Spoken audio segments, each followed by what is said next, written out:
Hello, everyone. Welcome back. This is the Blue Line Blast podcast. I'm your host, Jim Biringer, rocking and rolling alongside my co-host, Matthew Blittner, sportsology.com. He does great work. He also has the book out with Russ Cohen, Game Winners. Check that out as well.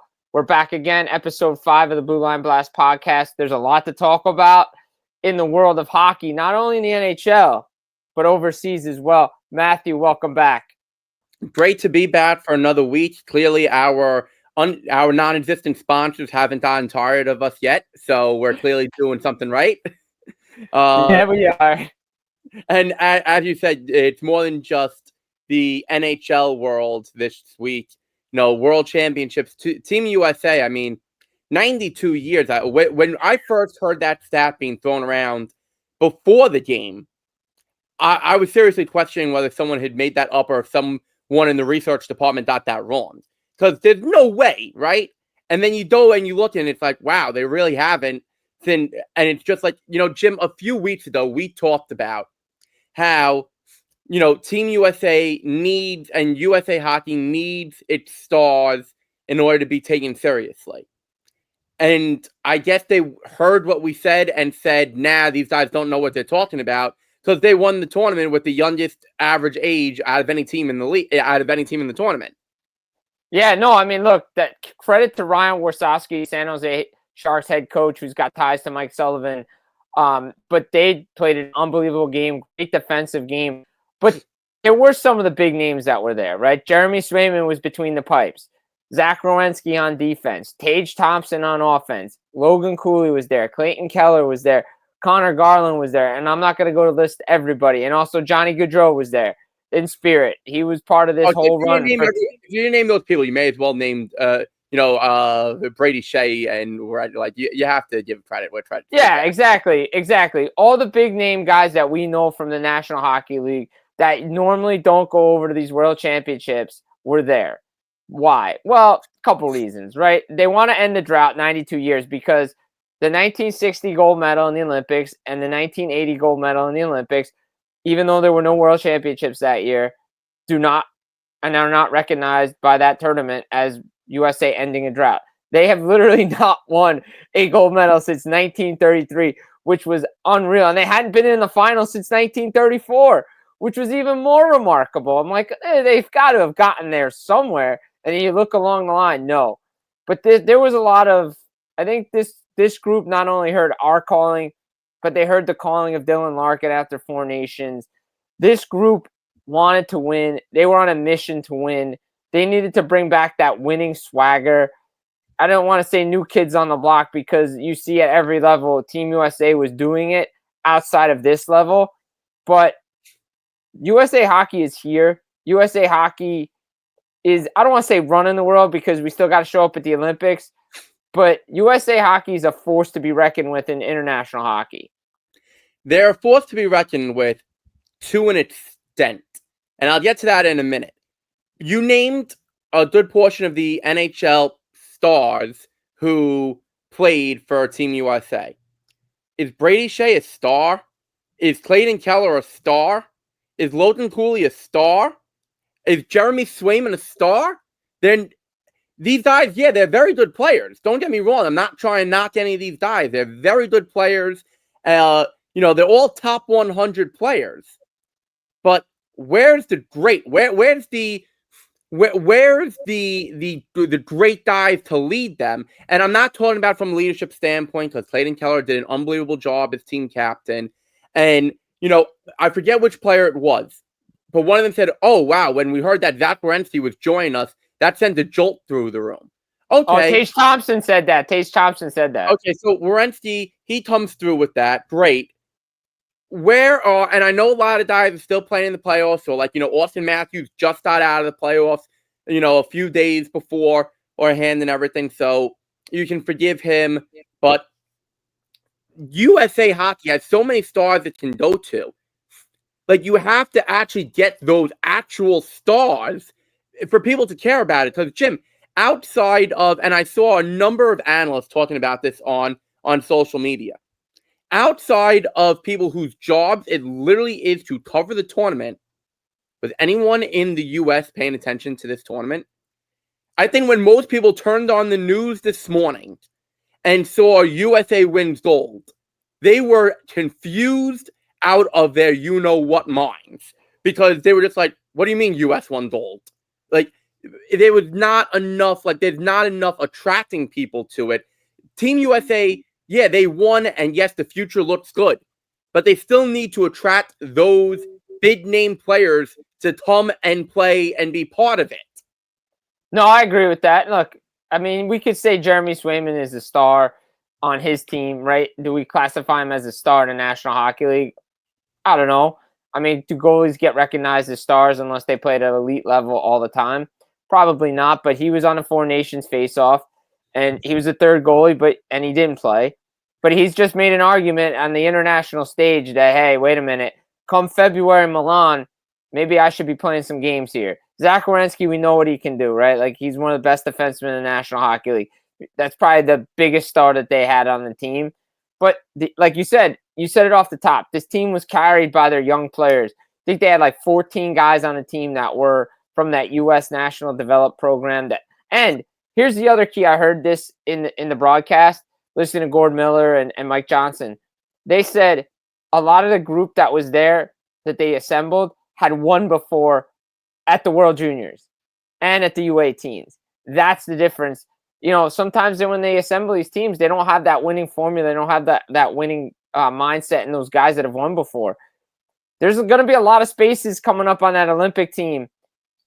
Tage Thompson's definitely going to be on that list, and he's got to be on that roster because what he did, you put him in at Four Nations, maybe USA wins Four Nations. Look, that's a great point, and I'm not going to try to rewrite Four Nations at this point because I've made my peace with it. I really don't feel like relitigating Four Nations. But yes, Tage Thompson made a name for himself, an even bigger name for himself, I should say. And it leads me to a question that you and I were talking about in our production meeting. Is Tage Thompson going to be the next star to orchestrate their way out of Buffalo? Now, we saw it with Jack Eichel for a completely different reason. Okay, not a completely different reason. Yes, Eichel had a difference of opinion with the neck surgery, but Eichel still was frustrated with the constant losing. We knew that. And then the neck surgery issue just pushed him over the top. If the Sabres don't turn it around, and there's no indication that they will, how much longer until Tage Thompson says, you know what? I want out. No, it's a fair question. It's a great question, right? Because how many years have we seen Buffalo lose? It's 14 straight years. How many times have we gone through this rebuild with this Buffalo Sabres teams? How many different general managers, right? How many different incarnations of this roster? Tage Thompson was part of that deal that I believe Ryan O'Reilly went to St. Louis. If I get that trade correct, he's become a good player in Buffalo. But at some point, 40 goals. Yeah, exactly. But here's the thing. How long does it, get to you, wear on you? Look, he's made it a point that he wanted to end the drought with Team USA. If he takes that mindset in Buffalo and says, I'm ending this playoff drought, good on him, and he stays. The problem is if they don't turn it around, I mean, does he even sign an extension? Is he going to want to be traded? Like, these are some questions they have to look at themselves in the mirror. They got to have a mission to be like, look, we got to get this right in Buffalo, or else we're going to see another guy leave and have success elsewhere. Yeah, look, I know he actually signed an extension a couple of years ago. So I don't know. I don't remember how long that extension was, but he signed the extension a few years ago. So he's not going to re-sign with them whenever that extension is up, whether it's in a year, 2 years, 4 years, whatever it is. It's maybe like 3 years from now, something like that. He's not going to re-sign. Like we've been saying, the real question is whether he's going to ask out via trade, and then if his ask becomes a demand. Yeah. And you can see it happening. He wanted to stick it out with Team USA, end the drought, but it's a completely different mindset than what it is in Buffalo. First of all, it's a short tournament. It's the pride of the nation. which we hear constantly about why players want to go play at the Olympics and best on best hockey and international, because they want to play for their nation. They want to play for their country. They want to don that sweater, those colors. No one's saying, oh, I want to don the sweater of the Buffalo Sabres. No one's saying, oh, I can't wait to end the Sabres drought. No one's saying that. That's an 82-game season. And then if you somehow make the playoffs, it depends, how far you go. It's a completely different mindset on that.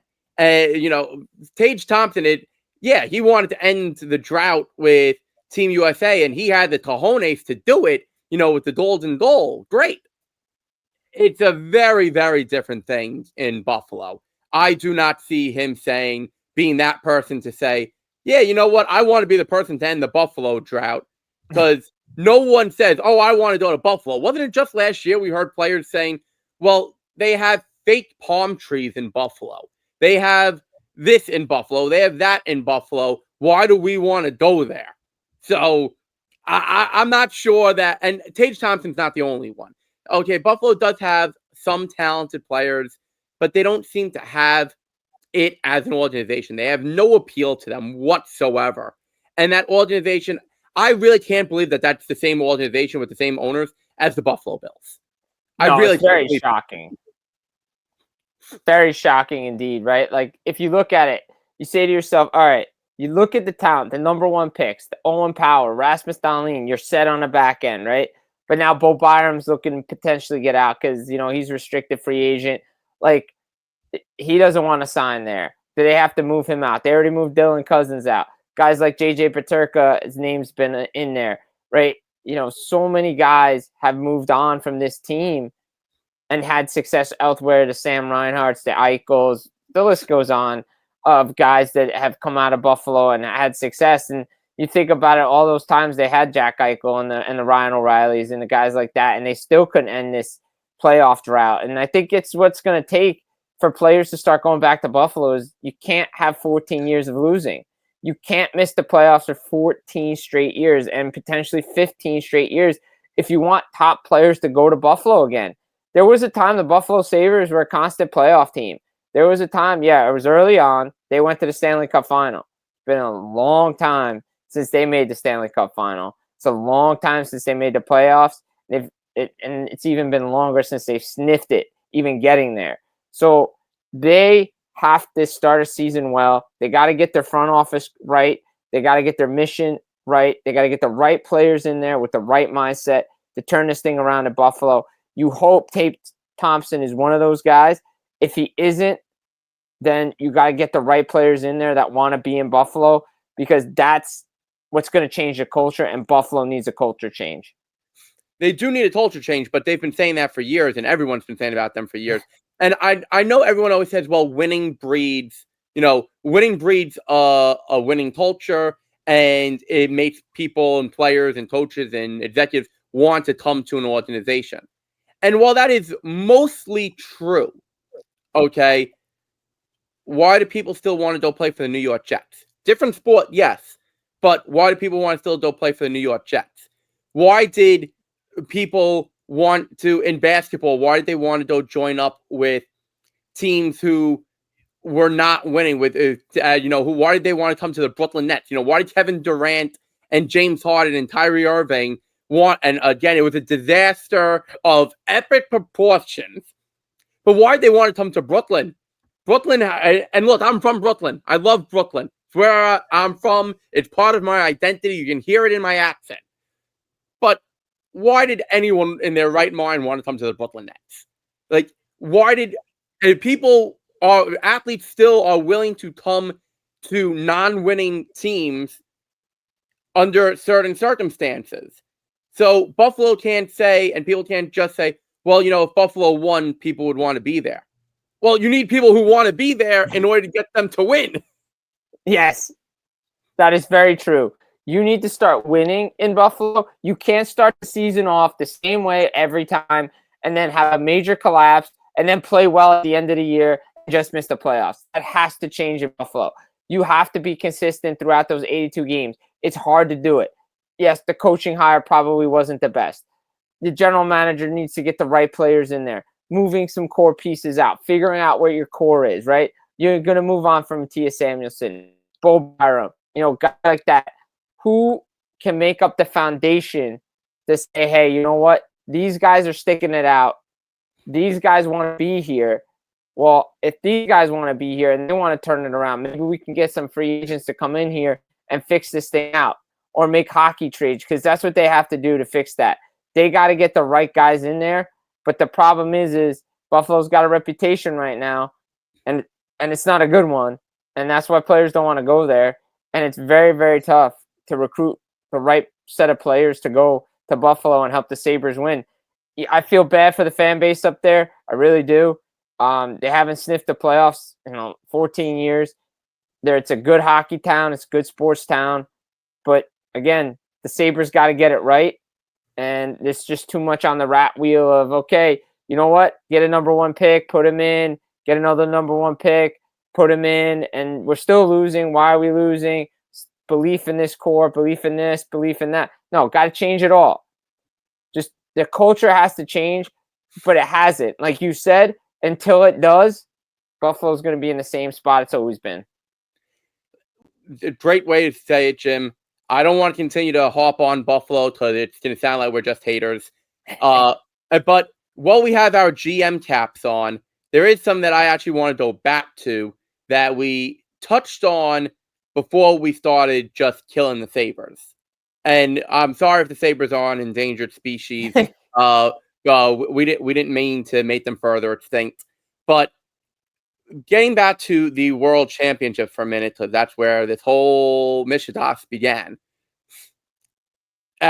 One thing that might help attract stars, since we are talking about attracting stars, and a lot of hockey insiders have talked about this. In fact, there was an interview on The Athletic the other day. I forgive me out there. I can't remember whether it was Pierre or whether it was Chris or whoever who wrote it. I'm sure we'll hear from them. You and I will hear from whichever writer it was saying, how do you forget my name, whatever.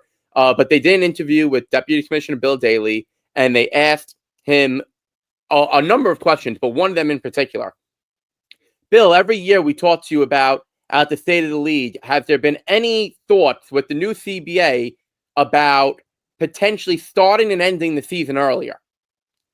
Well, Jim, if the regular season ended earlier, that would mean the playoffs could end earlier, which could mean that stars from Team USA, U.S. stars could realistically join Team USA, and even if they went deep in the playoffs, and then maybe that's how you get more stars to play.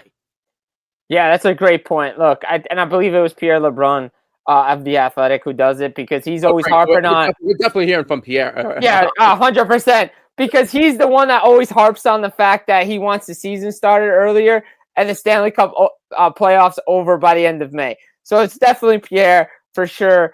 But I agree. Like, I think that would be something interesting to see, because, all right, well, in non-Olympic years, right, and non-World Cup years, because we have World Cup coming back and we have the Olympics every 2 years.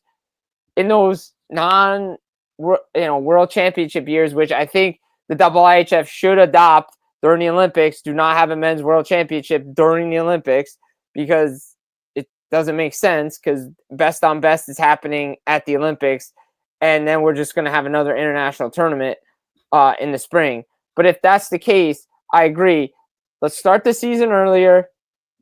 Let's end the season a little earlier. And then these top guys can go overseas, depending on injuries and how banged up they are from the season. Everybody's injured. Everybody plays, but severity of injuries and everything like that, depends on which guys go over. It won't happen just because no one's giving up money. 82 games, regular season, ticket prices, all that. They're not giving it up. Helps with the hockey-related revenue and, split of the pie and all that stuff. It's a great hypothetical question. It's great in theory. I don't think it's great in practice right now, unfortunately, just too many teams. And especially if the league's going to expand, we're going to have more teams. So how we're going to fit 82 games or 84 games into the regular season is beyond me. I mean, we could figure it out. You got to be starting early September now. but I know they don't want to do that. Well, let's put it like this. Let's say they get to 36 teams. So there's no way they stay at 34. That's just it's not going to happen. No. So you get to 36. So you have 4 divisions of 9 teams each. So you have 18 teams in each conference. Okay? You're going to keep the one game. You're going to keep the one game against every team in the opposite conference in their home building, and you're going to keep the one game for yourself against the teams not in your conference for a total of 2 games against the non-conference teams. Right. So that's 18 times 2, so that's 36 games right there. Okay? The teams in your division, the fact that the Rangers and Islanders, as an example, or the Rangers and Devils, or what, only played, some years are only going to play each other 3 times, is blasphemous. Yes, absolutely. Okay, put the 8 when they realigned briefly during the bubble year. 8 was too much. Right. Although you certainly saw plenty of great rivalry moments come out of it. But 8 is too much. So we'll agree there. You play every team in your division 6 times. Okay? So what's 6 times 8? That's 48. How many? So we have 48 plus 18 is 66, right? Yes. Okay. Now you have 9 other teams in the same conference but different division to play. Right. Does anyone really care too much about, let's say, when the New Jersey Devils play the Ottawa Senators? It's almost an out-of-conference game. Right. So you don't want to make it an odd number. So if you did 52 of 1 home, 1 away, that's another 18 games. What's 18 plus 66? 84 games. Yeah, so 84 games. There you go. We figured it out. NHL, call the Blue Line Blast podcast. We figured out your scheduling matrix for you right then and there. And Jim, what did that take us? A minute? Probably like 5 minutes math. But yeah, we'll call it a minute. Call it a minute with all the math involved. Yeah. But look, I think it's great. I like it. I think going to 2 games in the other conference and the other division actually makes sense. I understand you want to see the Stars, whatever, in the Eastern Conference. All right, that's fine. But you have to keep the games against the Western Conference, 2 games each there. I think that's important. So you have to do that. Right. So, and with the current playoff format, and I know a lot of people will pan the current playoff format. They want to go back to the old 1 versus 8. And Jim, I agree with them. We should go back to the 1 versus 8, but we don't need Gary Bettman calling us up, yelling at us, saying why we're wrong. We'll wait for a press conference with him for that. So that's very true. We will wait, and Bettman's not changing it, so it doesn't matter. Right. So if they're going to stick with the current format of, divisional rivalries, shouldn't you actually build upon those divisional rivalries during the regular season? So you play every team in your division 6 times. So there you go. You're building the rivalry. And by the time you get to the playoffs, people are going to care. People are going to want to see you whatever team you are take on whatever other team from your division. For example, Devils and Rangers, or Islanders and Rangers, something like that. Pittsburgh and Philly, all those years, right? Pittsburgh and Washington, like had all those games. Those playoff games matter. People want to tune in. Now, I hope you had Sid and Ovechkin, fine, but the interstate rivalries, the Hudson River rivalry, that kind of stuff sells, right? Boston, Montreal, there's so many great rivalries within these divisions. We love it. That's why we love this, like the Battle of Florida, all that stuff. But to the point of, 1 and 8 and what it is, we know it's not changing. And I agree. I like what you brought up. More division games in your own division. That way these rivalries can build. And not only that, when we get to the playoffs, maybe when we don't have the quote unquote bigger markets in there, it helps drive up people watching those games, which I think is what everybody wants in the end. Right. And here's the kicker. Here's the best part to tie it all together. We said that in order to do everything, you would need to start the season earlier and end the season earlier because, again, we still want to tie this all back to being able to have stars go to the World Championships. Okay, what do we see all the time that makes no sense ever? We see, okay, team has 1 day off in between games, then all of a sudden they'll have 4 days off, then they'll have 3 days off. Be uniform. The NFL plays every Thursday, Sunday, Monday, except for playoffs. Yes, I know playoffs. They'll play on a Saturday, and every now and again, if there's a holiday, they'll have like a weird Friday game or a weird Tuesday game or something. But for the most part, NFL is Sunday, Monday, Thursday. Boom. That's it, right? Yep. So why can't the NHL, in order to help maximize everything, go every other day or every 2 days? Okay, so maybe every other day will drain players a little too much. You go every 2 days, and you go, all right, we're gonna go through our division. So we're gonna play the 8 teams in our division. Okay, bang. You got 2 weeks, you have that done. Next. Now we're gonna move on. 8 games in the next division in the same conference. Then you're gonna go out west. And maybe you start in the Central Division, then head out west, or vice versa. So you don't even have to worry about, it's so much travel. You're staying in close proximity, so that way you're not worrying about it. Then, yeah, okay, give them 3 days off in between coming back from the west to the east or east to the west. That's a fair point. The schedule is going to shrink without overtiring the players. Right. And then you can factor in because they have these bye weeks now, and then you got to factor in the Olympics and everything like that, especially if it's Olympic year, World Cup year. I like it. I'm a fan of it. I would stamp my thumb of approval on it, put the stamp on it, rubber stamp it. I actually like the idea. I would roll with it. It's thought of, you thought of it, you cohesively prepared it, you brought it to me and gave it to me detailed steps. That's why you get A+ for that report. Great. I thought I was out of school. I've been out of school, graduated 2017 with my master's. So I'm out 8 years and I'm still getting graded on things. Great. Hey, you know what? We got to have fun on this podcast because you know what? It was a great idea. Very detailed oriented. And you know what? I think Gary Bettman and the league office would love to hear that idea. Oh, I'm sure. If you put, you forgot a word, would love to not hear this in that sentence. Yeah, right. No, look, I like the idea. Shrinks the schedule, keeps everybody together. You can figure out all-star breaks. You can figure out when everything starts. Enough of these week off between games. Enough of so-and-so plays on a Saturday. The next game's not till Wednesday. I get it's building, all that stuff, other events.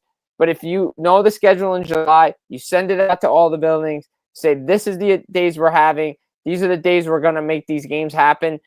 You have to, deal with it, and you got to work around the National Hockey League because that's what the building is for. Boom. Why is it the NHL is the only league that doesn't tell outside organizers, you can't use our buildings for this? The NFL doesn't let themselves get pushed around. MLB doesn't let themselves get pushed around. The NBA doesn't let themselves get pushed around, and they share buildings with the NHL for crying out loud. Exactly. Don't get pushed around. I guess that's the topic right now. So don't get pushed around. The National Hockey League can push back. They should push back, and I think they will push back going forward once they hear this great idea of yours. Great. And speaking of great topics and great conversations, we know the Islanders have hired a brand new general manager and executive vice president. Key distinction there, so there will not be a new president of hockey ops. And his name is Matthew Dosh. I've never met him personally. I've heard great things. We share the same first name, although it's a different spelling, so I guess I have to like the guy anyway. We're going to be joined by Newsday's veteran New York Islander beat writer Andrew Gross in just a moment. So, Jim, let's bring in Andrew to talk about the hiring of Matthew Dosh. and we'll be right back after a word from our non-existent sponsors. All right, ladies and gentlemen, we are now joined by Newsday's veteran New York Islanders sports reporter and beat reporter Andrew Gross. Andrew, welcome to the Blue Line Blast podcast here, and happy Memorial Day. How you doing with everything? Islanders, big news this weekend, but before we get into that, how are you doing tonight? Oh, good. And Jim, Matthew, thanks for having me on. Happy birthday, Matthew. I hope you had a great time and holidays was good to everyone. No, it's only been like 6 weeks since the Islanders season ended, 5-6 weeks. And it just feels like we've been sort of going nonstop, even though it hasn't been, they finally named a GM. It was about a month-long search. They let go of Lou Lamoriello. It just seems like it's been a busy time, and June is going to be incredibly busy for this franchise too. Matthew Darche has to settle in and make a decision on the coach. You got the scouting combine. You got the draft. You got free agency. We'll see if Matthew Darche runs a rookie summer development camp, which is something Lou Lamoriello didn't do. So it's, it doesn't feel like the off season. Let's put it that way. No, it certainly doesn't for the Islanders. And Andrew, you mentioned obviously Matthew Darche being the new GM and executive vice president. We have to be mindful of that. You're 100% right. That's a very strong point, that he is in all facets Lou Lamoriello's successor. Even though he doesn't get the title of president, he is fully 100% running hockey operations for the New York Islanders. Right. So what did you hear during the search? I mean, we heard a lot of reports that Ken Holland was offered the dual roles. He turned it down. So if those reports are 100% accurate, Darche wasn't their first choice. He's I believe he's the only one who they interviewed who was not previously a GM or team president somewhere. Yes, he was an assistant GM, but there is still a difference. So just what were you hearing during that search and, why they eventually settled on him? Well, I mean, some team in the NHL eventually was going to, I wouldn't even say settle on Matthew Darche. One of the 32 teams was eventually going to hire this guy. He was an NHL GM in waiting. Everyone around the league knew it. He comes in with a sterling reputation for player evaluation, for salary cap, ology, acumen, whatever you want to call it. He was a player in this league. He brings a player's perspective. He's 48 years old. So that's over 30 years younger than Lou Lamoriello. Ken Holland, like Lou Lamoriello, is a Hall of Famer, and he's won Stanley Cups. He did that in Detroit. He got the Oilers. People forget he was the Oilers GM last season when they went to the Stanley Cup final. I think the marks against Ken Holland, and it was kind of stark just because the Islanders did win the draft lottery despite 3.5% odds. And they're going to, they own the number one selection. And if you really comb through Ken Holland's drafting record, both with the Red Wings and lately with the Oilers, it was not, what's the word? It didn't seem like an elite drafting record, right? Whether he was offered the job or not, I can't confirm that. But I know there was serious interest from some factions within the Islanders in Ken Holland. There were also some factions within the organization who wanted a younger voice, who didn't want and making the air quotes here, who didn't want to retread, sometimes you call it, well, he has a lot of experience. And sometimes you say, well, he's had 2 previous jobs and he's, just recycling executives from team to team. So I do know there was a portion of the Islanders organization that did not mind that Ken Holland took the Los Angeles Kings job rather than coming to Long Island. The other names you heard, one of the names or the main name that the Islanders went into this search really hoping to talk to was Jeff Gorton, the Montreal Canadiens. What is his role up there? Executive Vice President, right? They were really interested in Jeff Gorton, who, of course, was the Rangers GM. And, a lot of people, I'm sure a lot of Rangers fans, there's an argument that he got fired unjustly from the Rangers. And, the Rangers might be better off if he was still with them. The Canadiens certainly turned it around this season. You got to give a lot of credit to Gortz and to Ken Hughes, the GM there, and to Marty St. Louis, the coach. But the thinking or the selling point for Gortz was, hey, you're not the GM in Montreal. You're above the GM here. You can do both roles. And oh, by the way, as kind of a bonus, you can stick it to the Rangers every single day of your existence. But Montreal never gave permission to speak to him. And by all accounts, Gortz wants to see this job through in Montreal. So the Islanders quickly veered off of that path.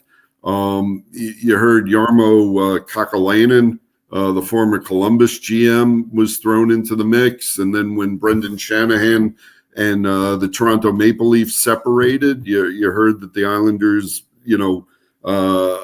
asked permission to speak to him, but that went nowhere because by that point, they had really, it came down to, it really looks and sounds like it came down to Darche or Marc Bergevin, also, the former Canadiens GM, who's senior advisor out with the Kings. And I can't, John Collins, the operating partner who conducted the search, has not spoken yet, other than a statement in a press release.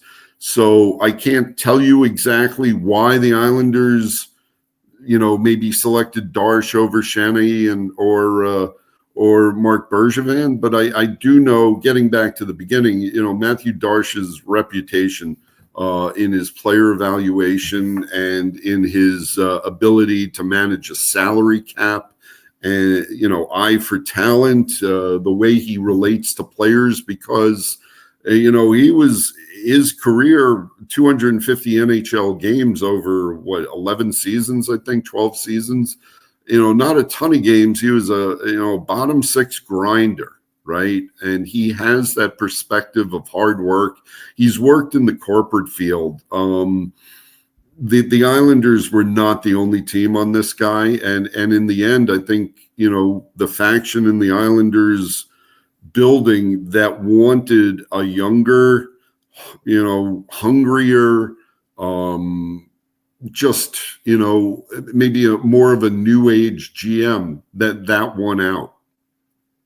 All right. So you mentioned Darche before, and you said he's got a lot of work to do because obviously the June draft's coming up, free agency. Obviously, Patrick Waugh is going to be in discussions with this, especially with this roster, because, again, not that there was friction between the two, between Waugh and former GM and team president Lou Lamoriello, but you saw the subtle, comments about the roster. And speaking of that roster, there are players that are free agents, and there are players that, he's going to want to bring in as well and construct his own team. But, Kyle Palmieri and Adam Boqvist were two names that had been, quote unquote, had deals in place. I'm curious, he goes about everything in such a short amount of time. Yeah, no, he certainly, I'm sure, like, you, me, Matthew, 95% of the United States was, enjoying Memorial Day weekend and, getting a breather, having a beer around the barbecue. That was not Matthew Darche's weekend, because he has to dissect this franchise very, very quickly and sort of stamp his mission statement upon this organization. rapidly. The draft is June 27th, 28th. Everyone's going to be up for the scouting combine the first week of June. But I do think, back to your point, Patrick Waugh has the decision on Patrick Waugh and whether or not Matthew Darche can work with Patrick Waugh, two French Canadians, that has to be decided right now pretty quickly, and it wouldn't shock me if they were meeting through the weekend, to be honest with you. Just as Darche gets a sense of whether, as a GM, he can be simpatico with this guy, whether their philosophies about how to play the game of hockey in the NHL in 25, 26 matches. And I'm going to guess that their philosophies may mesh a little bit better than Patrick Waugh's with Lou Lamoriello's. You mentioned, maybe some tension there. I think as human beings, they certainly respected the hell out of each other, Lou and Patrick.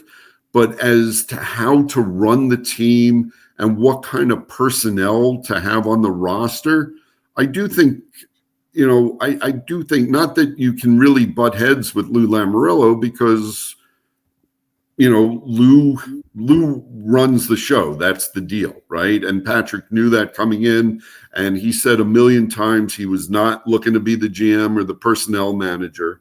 But as the coach, you do want to have players that you can deploy in a certain way. And you do want to run your X's and O's in a certain way. And I don't think, it's telling tales out of school that Patrick and Lou fundamentally may have not seen the game exactly the same way. So, Matthew Darche is going to talk some X's and O's with Patrick, and they're going to quickly see. I mean, it'll become readily apparent very quickly. If Patrick says, I would like to do A, B, C, and D, and Matthew goes, you know what? I see this as being F, G, H, and I. Well, Matthew Darche has been given the keys to the kingdom, and if that's the case, there's going to be a quick parting of the ways.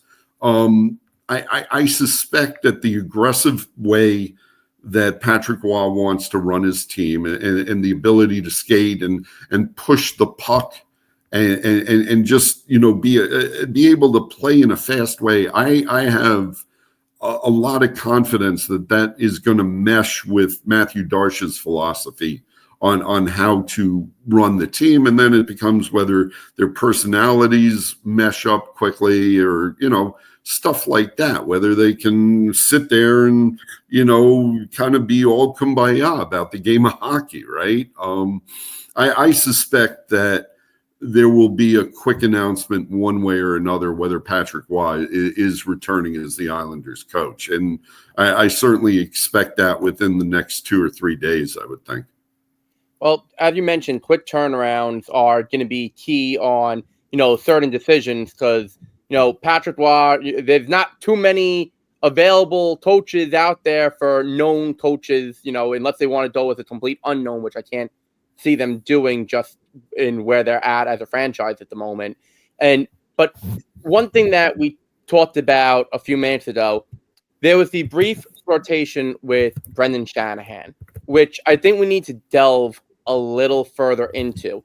At that point, by the time they got permission to speak to Shanahan, it was, I think, 36 hours later that they named Darche the GM and executive vice president. So at what was the level of interest in Shanahan? And if they were already pretty much set on Darche, which it seems like they were because the quick turnaround 36 hours later, roughly, then it just seems very odd that they would have the person in mind, but still potentially want, someone like Shanahan in a higher up role. It just reeks of a lot of confusion. You mentioned different factions, wanting different things. If you can maybe just try to make sense of that, because if they really wanted to talk to Shanahan in a legitimate sense, then they should have gone into that with an open mind. Darsh, yeah, he can still be a candidate. No one's saying he can't. But they wouldn't have named him in the dual roles 36 hours later. Maybe they would have waited a week. What I would say to that, and you're not incorrect in laying it out like that, but I wouldn't be married to the idea that the Islanders just asked the Maple Leafs for permission to talk to Shanahan when it became clear that Shanahan's contract was not being renewed.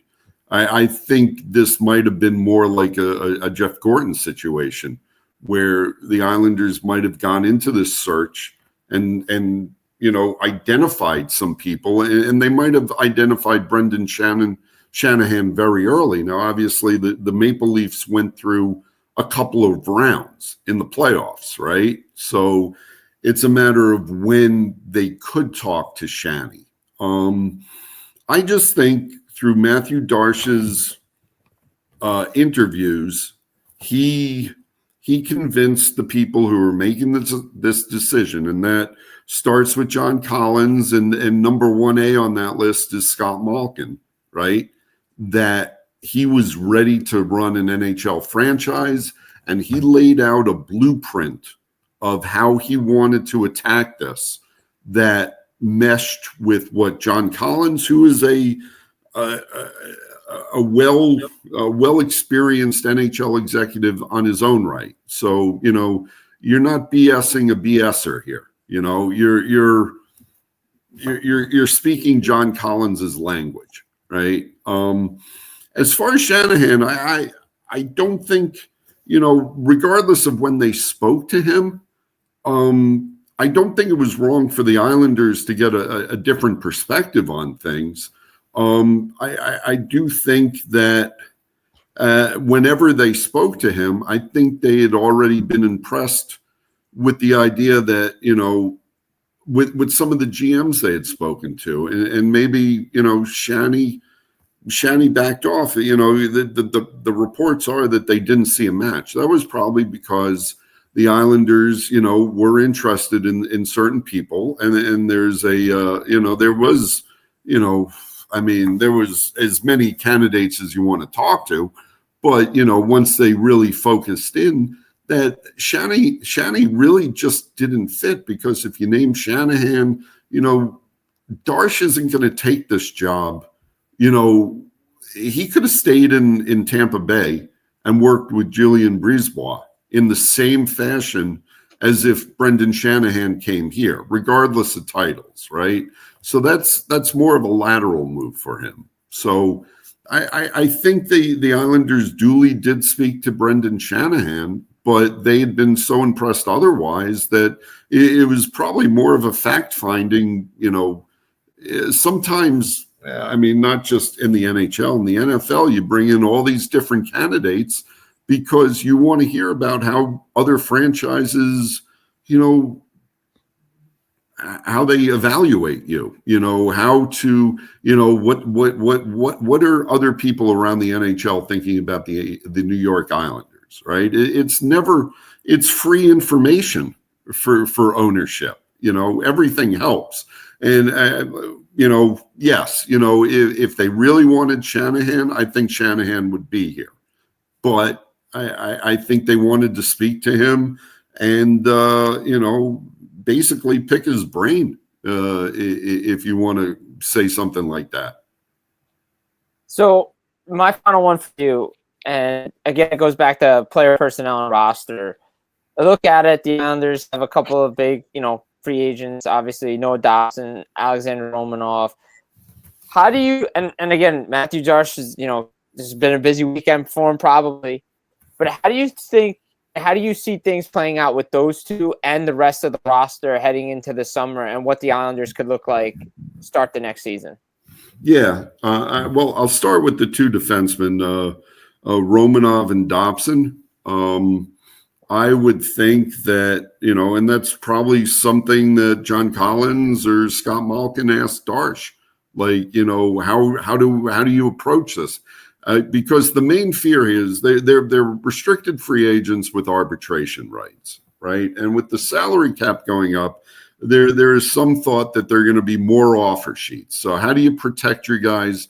What is your philosophy? Do you want to get them signed to bridge deals, or do you want to give them the whole shebang right now and sign them to 7-year deals? And that's a lot of probably what Matthew Darsh's conversations during this interview process were.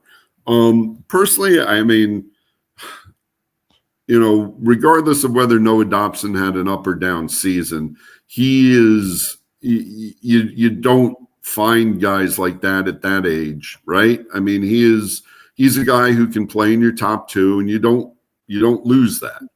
So my feeling here is that, for all the hand wringing over restricted free agent with arbitration rights, whether it be a bridge deal or a long-term deal, Noah Dobson and Alexander Romanov are both going to get deals, for Matthew Darsh at some point this offseason. And it's not, I don't see this becoming like, offer sheet territory. I don't see it becoming like, training camp holdout situations. The Islanders know they need to get this done because those two guys are too important to their future not to get it done. So maybe the players do have a little bit of leverage. The salary cap's going up. I think with free agency, Matthew Darsh doesn't owe Kyle Palmieri a single dime, right? I mean, so I think the guy whose future, other than Lou Lamoriello, the guy whose Islanders' future got upended the most since the end of the season is probably Kyle Palmieri, because, there's a very strong chance that Matthew Darsh came in and said, look, I don't see us re-signing this guy as good as, is at his age, or, and Kyle Palmieri was one of their better forwards last season, right? You could see him bringing him in, but if Matthew Darsh wants to kind of, now he was talking about, and John Collins was talking about, like, this is not a rebuild. Like they expect to compete next season, and Kyle Palmieri certainly would probably help them compete, but I think there's a little bit more freedom with the roster if Matthew Darsh, considers other options. Like I said, Lou showed tremendous loyalty to Kyle Palmieri for what Kyle had done, for the Islanders since Lou had traded for him. There's, that's not there with Matthew Darsh. There's not that relationship. So I quite frankly, it would be a little surprising to me if Kyle Palmieri, is re-signed at this point. Well, Andrew, I'm going to agree with you about Kyle Palmieri. We don't want to take up too much more of your time, so we do thank you for your Islander analysis. However, there is one last thing that we do have to ask you about. You might have an inkling where I'm about to go with this. We've talked a lot about, chemistry and building teams and stuff. You are on a team for the 6th time in 7 years at the upcoming Brooklyn Memorial Cup for Alzheimer's this summer on July 26th. Your team has had some chirping going on amongst some of its own members. We're not going to call them out on this podcast because we don't want to add fuel to their fire. But there is also some chirping going on between the two teams, which is where the chirping should be. Care to give us a prediction, a bold declaration, something to get people interested in the cause for not just Alzheimer's, but BK Americans, your team, are going for a three-peat here. Yeah, and to be honest, given the way we played the first four years of this competition, the fact that we have won 2 straight is one of the great achievements of my whole career, I think. And I'm not taking credit for it. I didn't hit a home run in the first inning like Matthew did. So, look, contributions. Chirping's fun. I will say that unlike past seasons, I have gotten back and I'm playing softball now every Sunday. So I think my swing is going to be in a little better shape than it was normally. I'm a little more confident in the field. Could still drop a few pounds so I could move better and my knees don't hurt as much. But as far as predictions, look, it would be great to win again. But I just think, and not to sound maudlin or cliche, the fact, the money we raise, everyone comes out of this day a winner, honest to God. Just being able to give back to the Alzheimer's Association and, again, I don't want to be maudlin. And Matthew, I've said this to you a million times. The work you and your family have done with this is beyond anyone's comprehension. This is, you have done all of this, and it's a fantastic testament. But you've been through it with a loved one with Alzheimer's. I've been through it with a loved one with Alzheimer's. Jim, if you have, you absolutely know the pain involved, and to be able to do something positive and to raise some money and to hopefully, in some small way lead to ending the suffering for other families. I mean, that's a win in my book, regardless what it says on the scoreboard. Well, thank you for those. Plus, we're going to win. There we go. So, thank you for the very poignant words, Andrew, on the Alzheimer's cause. And, obviously we can't do with support like what we have from you and your family and everyone else. We thank you for joining us here on the Blue Line Blast podcast on this Memorial Day night at this point. Thank you for the time. And Jim, I'll let you throw us to our current non-existent sponsorship. All right, ladies and gentlemen, we are back from our discussion with Newsday's veteran New York Islander sports reporter Andrew Gross, who gave us a great detailed analysis of the hiring of new general manager and executive vice president Matthew Darsh.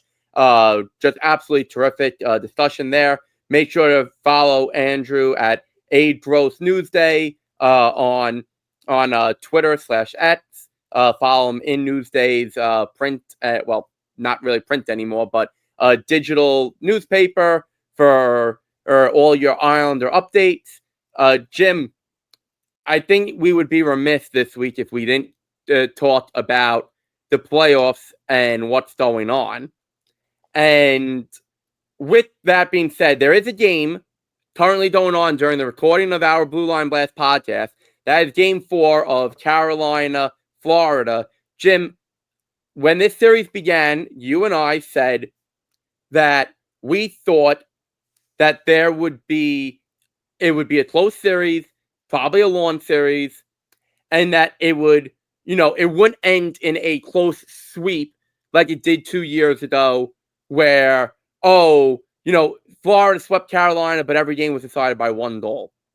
Jim, we don't yet know the outcome while recording of what's happening in Game 4, but holy HE double hockey sticks. What? This is not a close series, folks. No, this isn't, Rob Brendamore, we lost in 4 games and, it wasn't a sweep.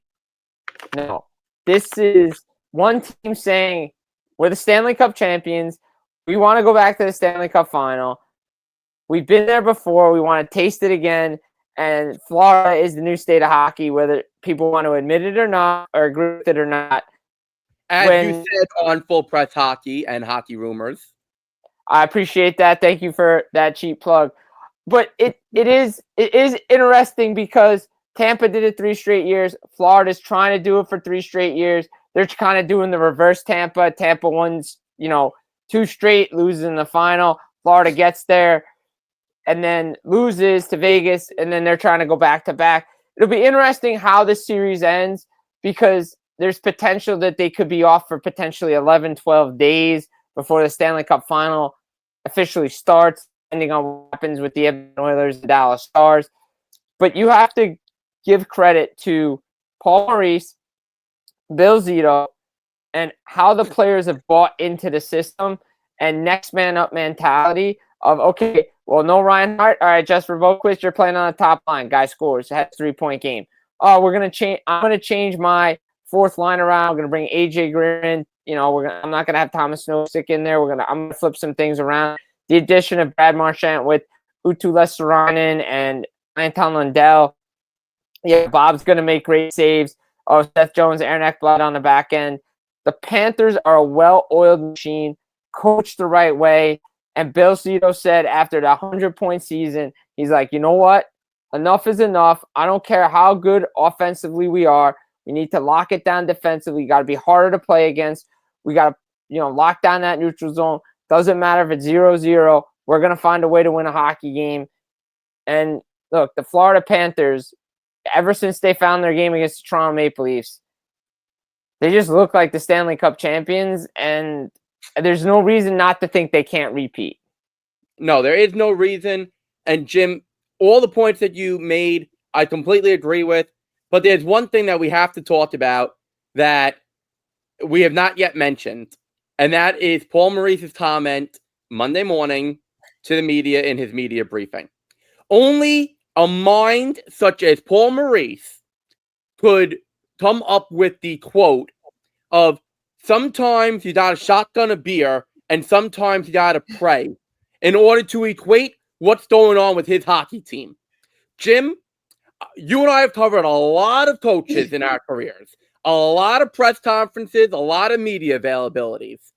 Jim, if that's not the number one quote right now, we need to walk away from this podcast. And we need to go from the studio and we need to walk out. I mean, that's a walk-off. I mean, he's had a couple of walk-offs off the last couple of years. I mean, I remember the one about, I think it was Barkov. I think it was the Stanley Cup final. It might have been the Eastern Cup. No, it was the Stanley Cup final when they asked him about his injury. He was at a bar mitzvah. What was the bar mitzvah? Oh, it was 2 floors. He did it for the kids. Like, that one's up there. Sometimes you got to curse a little bit. That was another one. That's another great Paul Maurice quote. He's had some bangers. Paul Maurice knows how to, coach. He's been around the league a long, long time. He might have been trolling too the Toronto Maple Leafs after what happened, but that's in the previous episode. Go check it out up on YouTube as well. But here's the thing. Like, he just understands the group that he has. He understands that no matter what their abilities are, no matter how offensively good they are, they all come back by into playing defense. They play their roles to perfection, and he gets the most out of his players, and guys will sacrifice anything to win. Matthew Tkachuk doesn't care if he scores goals unless all he cares about now is winning. That's it. And that's how championship teams are won. And that's why championship teams have that mindset and go back to the playoffs consistently and go back to Stanley Cup finals. Jim, how you just said that Matthew Tkachuk, he doesn't care about goals as long as, they're winning and all that. You know who's adopted that mentality? Connor McDavid. Okay? And the goals are starting to go in for him now, even while he's focusing more on the 200-foot game. Okay? Hey, did you see the other night he had 2 goals and everything? He all of a sudden now he leads quietly. Somehow he went and from, I think it was 7th place in the playoff scoring race to now he leads the playoff scoring race again. Out of right back where he belongs. This is a guy who, and I know that Dallas had their comeback in game 1, and no one should write off Dallas by any means. But Jim, is this not feeling like this is Edmonton's moment? This is Edmonton's time to say, we are here. We are better than we were. We're no longer taking any crap. Our 2 superstars are no longer saying, oh, well, we have to be the only ones to do it. Jim, the Edmonton Oilers are going back to the Stanley Cup final. They're only up 2-1 in the series. I'm telling you right now, the Edmonton Oilers are going back to the Stanley Cup final. And it's going to be a rematch. And quite honestly, it might very well end very differently. It could end the same. Florida could repeat. No, I'm not saying they can't. But, Jim, we're looking at one of the rare treats in the Stanley Cup final history, and we're looking at a potential repeat. And that has to get hockey fans excited. I mean, look, the bell went off, and you know it. Everybody's excited if we're going to get a rematch in a Stanley Cup final. Connor McDavid is on a different level this year. his answers with the media, I know he sometimes sounds like he's mad at the media and he doesn't like to do the media stuff. He's tired of hearing about the same questions that the Edmonton Oilers can't defend. Stuart Skinner's not a good goalie. Well, Stuart Skinner was a very good goalie in game 3 for the Edmonton Oilers. Stopped 33 of 34 shots. Like, it's usually, okay, he gets a shutout or he gives up like 5 goals. There was no in between. There was the in between. Connor McDavid, yeah, I wasn't shooting a lot. Maybe that's why the goals weren't there. Just bad shot selection. That was the first time in the Stanley Cup playoffs that McDavid and the big boys of Edmonton decided to take over a game and potentially the series. Because before that, it was the depth scoring and getting it done. He had a goal at the end of the second period that changed the game, and the Oilers just rolled the wave of momentum. Realistically, 6-1 hockey game, great, but it was 2-1 for the longest time. And the Oilers, some questionable calls, but it went both ways. The Oilers should be up 3-0 in this series if it wasn't for PK blunders in game 1, because they've dominated 7 of 9 periods against the Dallas Stars 5-on-5. I believe they're out shooting them 9-3, 5-on-5.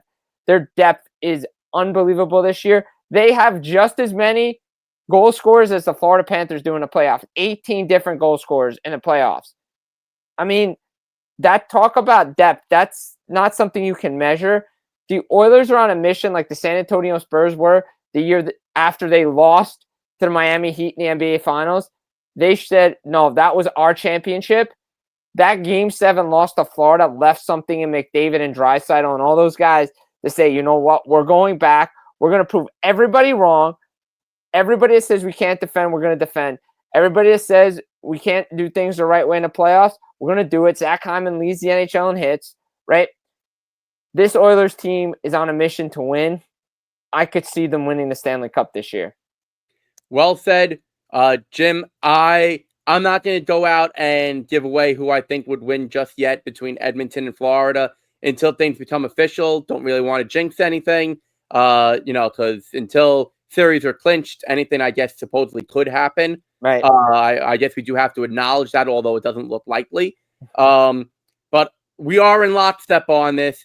And Jim, as another week for Blue Line Blast podcast begins to wind down, I just want to say thank you to all the veterans, all the troops out there, those who came home, those who unfortunately did not come home. We are, of course, recording this on Memorial Day. So if you have served out there, I just want to say thank you, and we salute your service.